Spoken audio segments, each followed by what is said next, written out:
The Allied forces in the Pacific met a formidable foe in the Japanese Army. Truman was faced with his most difficult decision, whether or not to use the power of the atom bomb. Back in the United States, President Truman has a difficult decision to make. Send the Allied men into the bloodiest battle of the war, or drop a single atomic bomb over a Japanese city to force surrender. On August 6, 1945, a single B-29 bomber, named for the pilot's mother, Enola Gay, takes off for the Japanese city of Hiroshima. When the bomber arrives over the target area above Ota River, the crew puts on welding goggles and drops a single bomb nicknamed Little Boy. At 8:15 in the morning, a terrible explosion rips through Hiroshima, sending up a great mushroom cloud 30,000 feet into the air. The blast decimates everything for miles around. The pilot later writes in his journal, "My God, what have we done?" The loss of life is incredible. 150,000 people are vaporized by the intense heat of the explosion. People and objects leave little more than shadows on nearby walls. As brutal as the death toll seems, this is only 1/3 of the number of Japanese civilians killed in action on Okinawa alone, and not a single Allied soldier has died. It's a terrible and potent demonstration of power, but the Japanese will not accept an unconditional surrender that dishonors the emperor. 3 days later, another atomic bomb is dropped on the industrial city of Nagasaki, wiping out over 50% of its population. Finally, the Japanese emperor, Hirohito, decides that Japan must surrender according to the Potsdam terms set by the Allies. The people who have fought so fiercely bow outside the palace, chanting, "Forgive us, O Emperor, our efforts are not enough." On September 2, 1945, the USS Missouri is anchored in Tokyo Bay. On its flagstaff, the American flag flown over the Capitol on the day of the Pearl Harbor attack.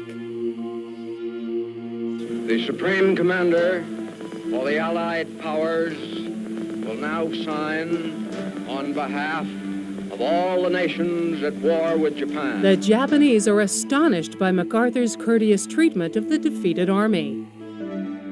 He calls for both sides to forget the blood and carnage of the past and to build on new foundations of faith and understanding. Emperor Hirohito signs the surrender document, ending the Second World War.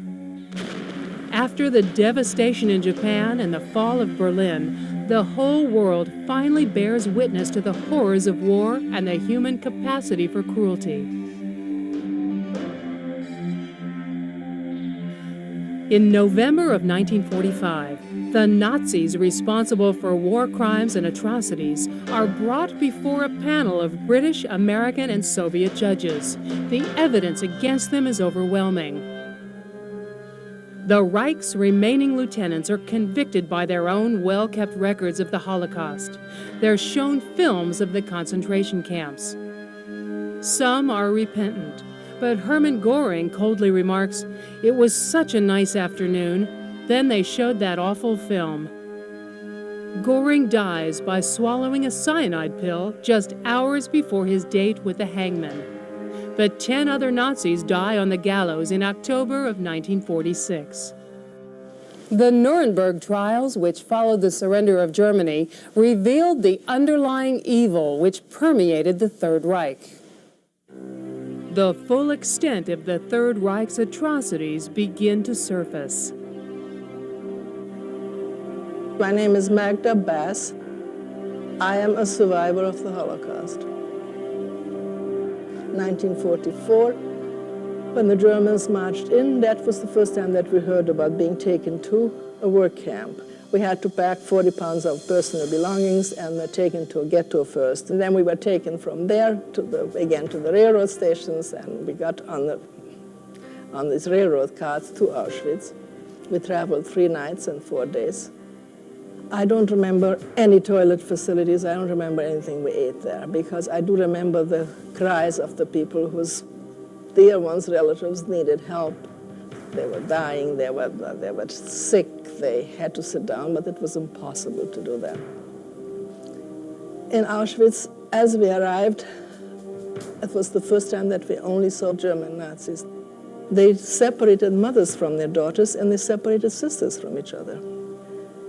The stench and the smell from chimneys, bright red flames, we didn't know what it is, bodies being burned on the side of the road. We had to get undressed and sit down on some very low chairs, some cubes, and they cut our hair with an old-fashioned clipper. And then in the next room, they had some way of throwing some disinfectant on us. And the third room, they gave us one piece of clothing, no shoes or underwear or anything, marched us in some barracks, and the barracks had no bunk beds, just the cement floor. And as you can imagine, we fell asleep. I come from a town called Kaunas or Kovno in Lithuania. And the Germans occupied our town about 3 days after the war broke out between Germany and the Soviet Union. And shortly after that, the Jews of the city were put into a ghetto. Every room had at least one family, some rooms had several families in them, and we didn't know what to expect. After about 3.5 years in the ghetto, the Germans were being pushed out of Russia, and they decided to evacuate those of us who were left in the ghetto. We started out, by the way, with about 45,000 people. There were about 17,000, 18,000 of us left. Men, women, just a few children. Children were killed. I was very lucky, again. We were put into boxcars and taken to Germany, and we worked there. And this was not a murder camp. It was not an extermination camp. It was a labor camp. But work went on in 12-hour shifts, 24 hours a day, 7 days a week, never a time off, never a day off. You had to march to work for about an hour and a half. You had to stand around for a couple of hours being counted and recounted. And there was really not enough time left to sleep. We cost absolutely nothing, and there was an unlimited labor supply. So as people died, they would bring in more every week, every 2 weeks, whatever they needed. And there was no care taken to keep people alive. The life of Auschwitz is indescribable. I mean, it was just the selections where we went outside. We had to take our one piece of clothing off, set it next to us, and stand up in straight lines, which was, of course, very important, always straight lines. And then we started asking the girls, what is selections? What do you mean selections? They said, well, Dr. Mengele and other SS women come, they point at you, and they select you for the gas chamber. Well, we didn't know what they were talking about. They told us that there's a shower room with a shower head, and that's where people are told that they're going to take a shower, and that's when they go inside this room. And when they realize that there's no place for the water to run down, they panic. And it was all figured out very well. That's when they released the gas. And because they panicked, they inhaled it much faster. We used to be fed in the beginning with a bucket of soup. 10 of us had to drink a sip and pass it on. And on my birthday, the 7th of June, the first day there, we're standing split naked waiting for my soup. And my mother, in her most cheerful voice, says, today's your birthday, and I have a birthday present for you, she said. And I thought, what is she talking about? She says, today you can have my sip of soup as a birthday present. The slightest sign of not being well, they did away with you. My mother had a toothache and her face swelled up, and at that time they wanted to do very fast with a lot of people. So what they did is they put them on a boat, tied 10 of them together, and had them stand up at the edge of the boat and use only one bullet, and they fell into the sea. But otherwise, I didn't find out anything else, what happened to any of my relatives. At the end of the war, the world still celebrating, Allied forces in Germany uncover one bone-chilling tragedy after another. I remembered one thing. My mother always used to be very bicycling and hiking and all that, and I used to have always all kinds of wounds, and she used to put that horrible red iodine on it and blow and said it's only going to hurt until a scab grows over it. And this is what I thought of, that I have a wound and I have to see to it that I have a scab grow over it.